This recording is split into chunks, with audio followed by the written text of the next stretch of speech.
ਪਾਠ 9ਵਾਂ ਭੋਜਨ ਪਕਾਈਏ ਅਤੇ ਖਾਈਏ। ਗੁਰਜੋਤ ਦੇ ਮਾਮਾ ਜੀ ਫੌਜੀ ਸਨ। ਉਹਨਾਂ ਦੇ ਬੱਚੇ ਅਤੇ ਪਤਨੀ ਉਹਨਾਂ ਦੇ ਨਾਲ ਪਠਾਨਕੋਟ ਛਾਉਣੀ ਦੇ ਕੁਆਟਰ ਵਿੱਚ ਰਹਿੰਦੇ ਸਨ। ਇੱਕ ਵਾਰ ਉਹ ਆਪਣੀ ਮਾਤਾ ਜੀ ਨਾਲ ਮਾਮਾ ਜੀ ਨੂੰ ਮਿਲਣ ਗਈ। ਉਹ ਮਾਮਾ ਜੀ ਦੇ ਬੱਚਿਆਂ ਨਾਲ ਉਹਨਾਂ ਦੇ ਸਕੂਲ ਗਈ।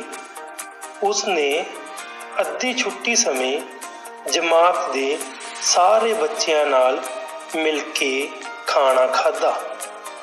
ਸਾਰੇ ਬੱਚੇ ਆਪਣੇ ਖੇਤਰਾਂ ਦੇ ਅਨੁਸਾਰ ਵੱਖ-ਵੱਖ ਭੋਜਨ ਲੈ ਕੇ ਆਏ ਸਨ।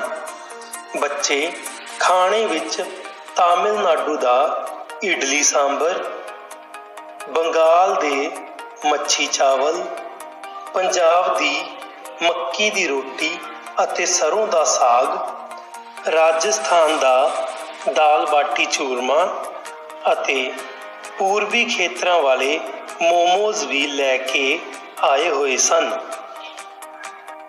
ਘਰ ਆ ਕੇ ਗੁਰਜੋਤ ਨੇ ਹੈਰਾਨੀ ਨਾਲ ਵੱਖ-ਵੱਖ ਤਰ੍ਹਾਂ ਦੇ ਭੋਜਨ ਬਾਰੇ ਮਾਤਾ ਜੀ ਨੂੰ ਦੱਸਿਆ। ਉਸਨੇ ਪੁੱਛਿਆ, ਮੰਮੀ, ਇਹ ਬੱਚੇ ਵੱਖ-ਵੱਖ ਤਰ੍ਹਾਂ ਦਾ ਭੋਜਨ ਕਿਉਂ ਖਾਂਦੇ ਹਨ? ਬੇਟਾ, ਸਾਡੇ ਦੇਸ਼ ਦੀਆਂ ਵੱਖ-ਵੱਖ ਥਾਵਾਂ ਤੇ ਵੱਖ-ਵੱਖ ਭੋਜਨ ਪੈਦਾ ਹੁੰਦਾ ਏ। ਇਸ ਕਰਕੇ ਉੱਥੋਂ ਦੇ ਰਹਿਣ ਵਾਲੇ ਲੋਕ ਉਸ ਅਨੁਸਾਰ ਹੀ ਆਪਣੀਆਂ ਭੋਜਨ ਆਦਤਾਂ ਬਣਾ ਲੈਂਦੇ ਹਨ। ਜਿਵੇਂ ਅਸੀਂ ਪੰਜਾਬ ਵਿੱਚ ਜ਼ਿਆਦਾ ਕਣਕ ਖਾਂਦੇ ਹਾਂ। ਪੱਛਮੀ ਬੰਗਾਲ ਦੇ ਲੋਕ ਚਾਵਲਾਂ ਦੀ ਖੇਤੀ ਹੋਣ ਕਾਰਨ ਚਾਵਲ ਅਤੇ ਸਮੁੰਦਰ ਦੇ ਨੇੜੇ ਰਹਿਣ ਵਾਲੇ ਮੱਛੀ ਖਾਂਦੇ ਹਨ। ਮਾਮਾ ਜੀ, ਅਸੀਂ ਭੋਜਨ ਕਿਉਂ ਖਾਂਦੇ ਹਾਂ? ਬੇਟਾ, ਸਾਨੂੰ ਜਿਉਂਦੇ ਰਹਿਣ ਲਈ 3 ਚੀਜ਼ਾਂ ਦੀ ਜ਼ਰੂਰਤ ਹੁੰਦੀ ਹੈ। ਇਹ ਹਵਾ, ਭੋਜਨ ਅਤੇ ਪਾਣੀ ਹਨ। ਇਸ ਲਈ ਭੋਜਨ ਸਾਡੇ ਜਿਉਂਦੇ ਰਹਿਣ ਲਈ ਸਰੀਰ ਅੰਦਰ 3 ਜ਼ਰੂਰੀ ਕੰਮ ਕਰਦਾ ਹੈ। ਪਹਿਲਾ, ਸਾਨੂੰ ਵੱਖ-ਵੱਖ ਕੰਮ ਕਰਨ ਲਈ ਊਰਜਾ ਦਿੰਦਾ ਹੈ। ਦੂਸਰਾ, ਸਾਡੇ ਸਰੀਰ ਦੇ ਵਾਧੇ ਵਿੱਚ ਸਹਾਇਤਾ ਕਰਦਾ ਹੈ। ਤੀਸਰਾ, ਸਰੀਰ ਨੂੰ ਕਈ ਤਰ੍ਹਾਂ ਦੀਆਂ ਬਿਮਾਰੀਆਂ ਤੋਂ ਬਚਾਉਂਦਾ ਹੈ। ਮਾਮਾ ਜੀ, ਸਾਨੂੰ ਤਾਂ ਭੋਜਨ ਮਾਤਾ ਜੀ ਹੀ ਬਣਾ ਕੇ ਦਿੰਦੇ ਹਨ। ਹਾਂ ਬੇਟਾ, ਅਸਲ ਵਿੱਚ ਤੁਹਾਡੇ ਮਾਤਾ ਜੀ ਪੌਦਿਆਂ ਅਤੇ ਜੰਤੂਆਂ ਤੋਂ ਪ੍ਰਾਪਤ ਭੋਜਨ ਨੂੰ ਹੀ ਚੰਗੀ ਤਰ੍ਹਾਂ ਪਕਾ ਕੇ ਤੁਹਾਨੂੰ ਦਿੰਦੇ ਹਨ। ਆਓ ਪੌਦਿਆਂ ਦੇ ਵੱਖ-ਵੱਖ ਭਾਗਾਂ ਤੋਂ ਭੋਜਨ ਪ੍ਰਾਪਤ ਕਰਨ ਬਾਰੇ ਜਾਣਕਾਰੀ ਪ੍ਰਾਪਤ ਕਰਦੇ ਹਾਂ। ਸਬਜ਼ੀਆਂ ਨੂੰ ਪਕਾ ਕੇ ਅਤੇ ਸਲਾਦ ਦੀ ਤਰ੍ਹਾਂ ਕੱਟ ਕੇ ਖਾਧਾ ਜਾ ਸਕਦਾ ਹੈ। ਕੁਝ ਫਲਾਂ ਨੂੰ ਕੱਚਾ ਅਤੇ ਕੁਝ ਦਾ ਜੂਸ ਕੱਢ ਕੇ ਵੀ ਪੀਤਾ ਜਾ ਸਕਦਾ ਹੈ। ਆਮ ਤੌਰ ਤੇ ਅੰਬ ਨੂੰ ਦੁੱਧ ਵਿੱਚ ਮਿਲਾ ਕੇ ਮੈਂਗੋ ਸ਼ੇਕ ਬਣਾਇਆ ਜਾਂਦਾ ਹੈ।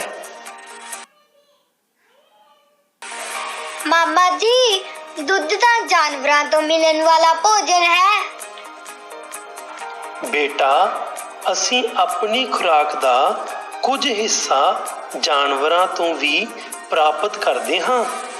ਅਸੀਂ ਗਾਂ, ਮੱਝ ਅਤੇ ਬੱਕਰੀ ਤੋਂ ਦੁੱਧ ਪ੍ਰਾਪਤ ਕਰਦੇ ਹਾਂ।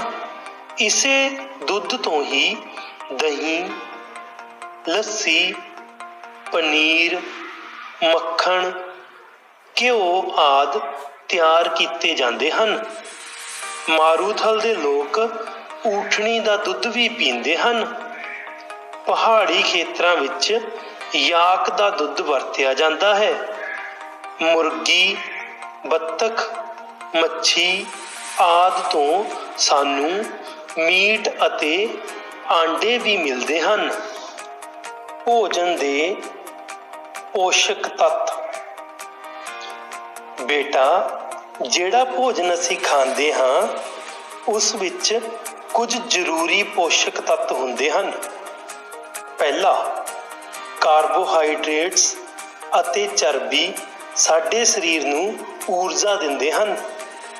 ਦੂਸਰਾ, ਪ੍ਰੋਟੀਨ ਸਾਡੇ ਸਰੀਰ ਦੇ ਵਾਧੇ ਵਿੱਚ ਮਦਦ ਕਰਦਾ ਹੈ। ਤੀਸਰਾ, ਵਿਟਾਮਿਨ ਅਤੇ ਖਣਿਜ ਪਦਾਰਥ ਸਾਡੇ ਸਰੀਰ ਨੂੰ ਬਿਮਾਰੀਆਂ ਤੋਂ ਬਚਾਉਂਦੇ ਹਨ। ਚੌਥਾ, ਪਾਣੀ ਸਰੀਰ ਦਾ ਤਾਪਮਾਨ ਸਥਿਰ ਰੱਖਣ ਅਤੇ ਭੋਜਨ ਪਚਾਉਣ ਵਿੱਚ ਮਦਦ ਕਰਦਾ ਹੈ। ਸੰਤੁਲਿਤ ਖੁਰਾਕ। ਬੇਟਾ, ਸਾਨੂੰ ਕਦੇ ਵੀ ਕਈ ਦਿਨਾਂ ਤੱਕ ਇੱਕ ਪ੍ਰਕਾਰ ਦਾ ਭੋਜਨ ਨਹੀਂ ਖਾਣਾ ਚਾਹੀਦਾ। ਸਾਨੂੰ ਸਾਰੇ ਤਰ੍ਹਾਂ ਦੇ ਭੋਜਨ ਦਾ ਕੁਝ ਹਿੱਸਾ ਰੋਜ਼ਾਨਾ ਖਾਣਾ ਚਾਹੀਦਾ ਹੈ। ਇਸ ਨਾਲ ਸਾਡੇ ਸਰੀਰ ਨੂੰ ਸਾਰੇ ਜ਼ਰੂਰੀ ਪੋਸ਼ਕ ਤੱਤ ਮਿਲ ਜਾਣਗੇ ਅਤੇ ਸਰੀਰ ਤੰਦਰੁਸਤ ਰਹੇਗਾ। ਜਿਸ ਖੁਰਾਕ ਵਿੱਚ ਸਾਰੇ ਪੋਸ਼ਕ ਤੱਤ ਸਹੀ ਮਾਤਰਾ ਵਿੱਚ ਮੌਜੂਦ ਹੁੰਦੇ ਹਨ ਉਸ ਨੂੰ ਸੰਤੁਲਿਤ ਖੁਰਾਕ ਕਹਿੰਦੇ ਹਨ। ਸ਼ਾਕਾਹਾਰੀ ਅਤੇ ਮਾਸਾਹਾਰੀ। ਜਿਹੜੇ ਲੋਕ ਪੌਦਿਆਂ ਤੋਂ ਭੋਜਨ ਪ੍ਰਾਪਤ ਕਰਦੇ ਹਨ ਅਤੇ ਜੰਤੂਆਂ ਦਾ ਦੁੱਧ ਵੀ ਪੀਂਦੇ ਹਨ ਉਹਨਾਂ ਨੂੰ ਸ਼ਾਕਾਹਾਰੀ ਕਹਿੰਦੇ ਹਨ। ਇਹ ਲੋਕ ਆਂਡੇ ਅਤੇ ਮੀਟ ਨਹੀਂ ਖਾਂਦੇ।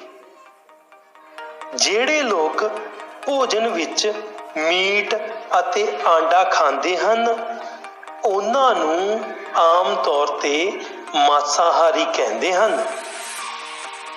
ਮਾਮਾ ਜੀ, ਇੱਕ ਬੱਚੇ ਨੇ ਦੱਸਿਆ ਕਿ ਉਸਦੇ ਮਾਤਾ ਜੀ ਖਾਣਾ ਭਾਫ਼ ਨਾਲ ਪਕਾਉਂਦੇ ਹਨ। ਕੀ ਸਾਨੂੰ ਭੋਜਨ ਨੂੰ ਪਕਾ ਕੇ ਹੀ ਖਾਣਾ ਚਾਹੀਦਾ ਹੈ? ਗੁਰਜੋਤ, ਪੁਰਾਣੇ ਸਮੇਂ ਵਿੱਚ ਮਨੁੱਖ ਕੱਚਾ ਭੋਜਨ ਹੀ ਖਾਂਦਾ ਸੀ। ਅੱਗ ਦੀ ਖੋਜ ਤੋਂ ਬਾਅਦ ਉਸਨੇ ਭੋਜਨ ਪਕਾ ਕੇ ਖਾਣਾ ਸ਼ੁਰੂ ਕਰ ਦਿੱਤਾ। ਪਕਾਉਣ ਨਾਲ ਭੋਜਨ ਸਵਾਦ ਅਤੇ ਜਲਦੀ ਪਚਣਯੋਗ ਹੋ ਜਾਂਦਾ ਹੈ। ਗੱਲਾਂ ਕਰਦੇ ਹੋਏ ਬੱਚੇ ਮਾਮਾ ਜੀ ਨਾਲ ਬਾਜ਼ਾਰ ਚਲੇ ਗਏ। ਬਾਜ਼ਾਰ ਵਿੱਚ ਉਹਨਾਂ ਨੇ ਖਾਣ ਪੀਣ ਵਾਲੀਆਂ ਵੱਖ-ਵੱਖ ਦੁਕਾਨਾਂ ਦੇਖੀਆਂ। ਮਾਮਾ ਜੀ ਨੇ ਭੋਜਨ ਪਕਾਉਣ ਦੇ ਢੰਗਾਂ ਅਤੇ ਬਰਤਨਾਂ ਬਾਰੇ ਜਾਣਕਾਰੀ ਦਿੱਤੀ। ਉਬਾਲਣਾ, ਬੋਇਲਿੰਗ, ਚਾਹ, ਕੌਫੀ, ਚਾਵਲ, ਦਾਲਾਂ, ਸਬਜ਼ੀਆਂ, ਕੜੀ, ਮੀਟ ਆਦਿ ਭੋਜਨ ਨੂੰ ਪਾਣੀ ਵਿੱਚ ਉਬਾਲ ਕੇ ਬਣਾਇਆ ਜਾਂਦਾ ਹੈ। ਇਸ ਤਰ੍ਹਾਂ ਕਰਨ ਨਾਲ ਭੋਜਨ ਵਿਚਲੇ ਕੀਟਾਣੂ ਖਤਮ ਹੋ ਜਾਂਦੇ ਹਨ। ਇਸ ਲਈ ਕੜਾਹੀ ਜਾਂ ਪਤੀਲੇ ਦੀ ਵਰਤੋਂ ਕੀਤੀ ਜਾਂਦੀ ਹੈ। ਭਾਫ਼ ਦੁਆਰਾ ਪਕਾਉਣਾ, ਸਟੀਮਿੰਗ। ਇਸ ਵਿਧੀ ਵਿੱਚ ਭੋਜਨ ਨੂੰ ਭਾਫ਼ ਕੁੱਕਰ ਜਾਂ ਪ੍ਰੈਸ਼ਰ ਕੁੱਕਰ ਰਾਹੀਂ ਭਾਫ਼ ਦੀ ਮਦਦ ਨਾਲ ਪਕਾਇਆ ਜਾਂਦਾ ਹੈ, ਜਿਵੇਂ ਚਾਵਲ, ਇਡਲੀ, ਢੋਕਲਾ ਅਤੇ ਮੋਮੋਜ਼। ਬੇਕਿੰਗ।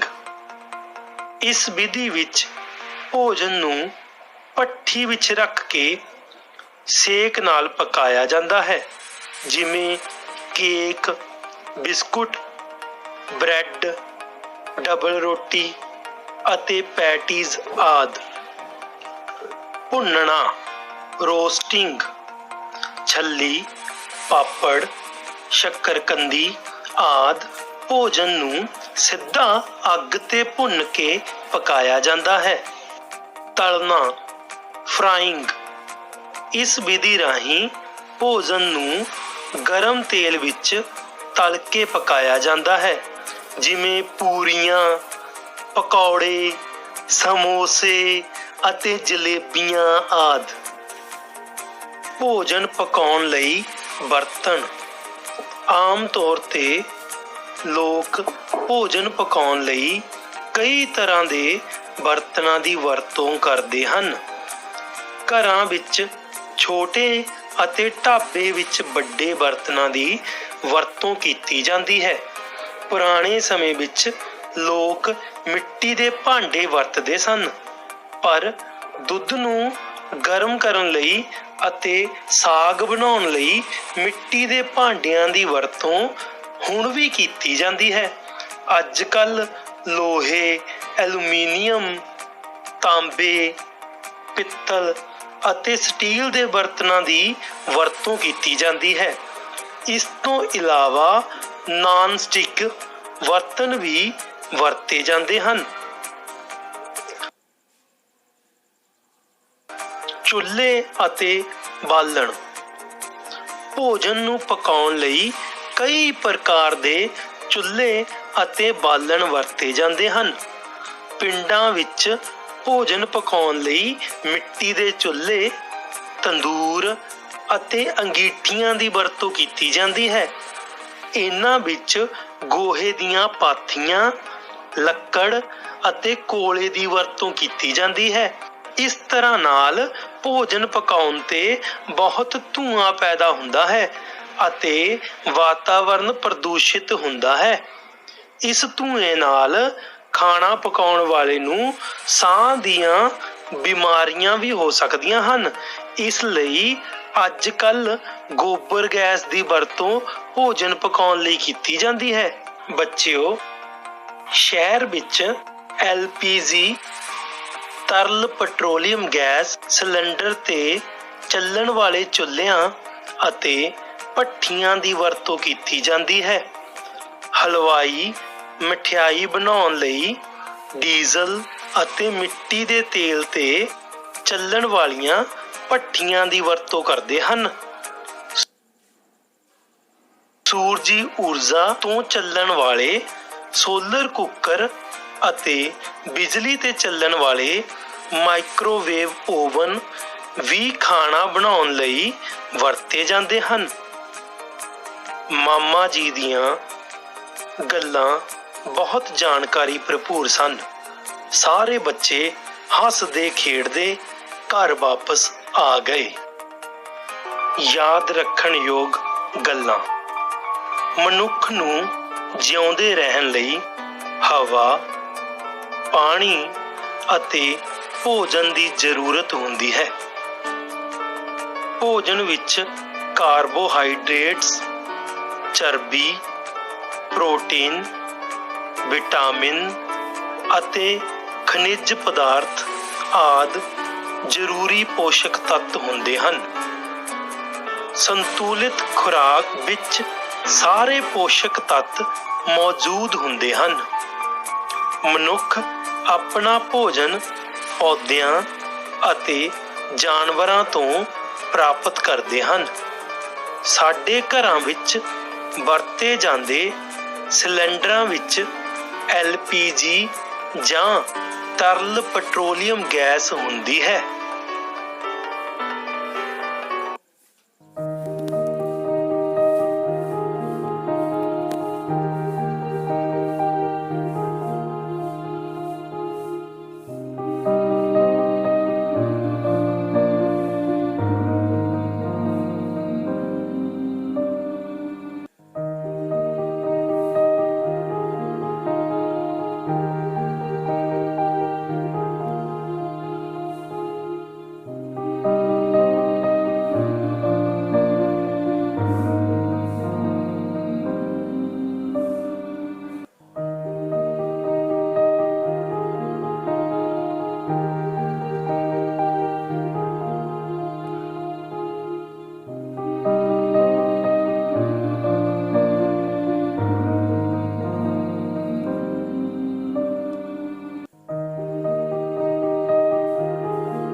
ਧੰਨਵਾਦ।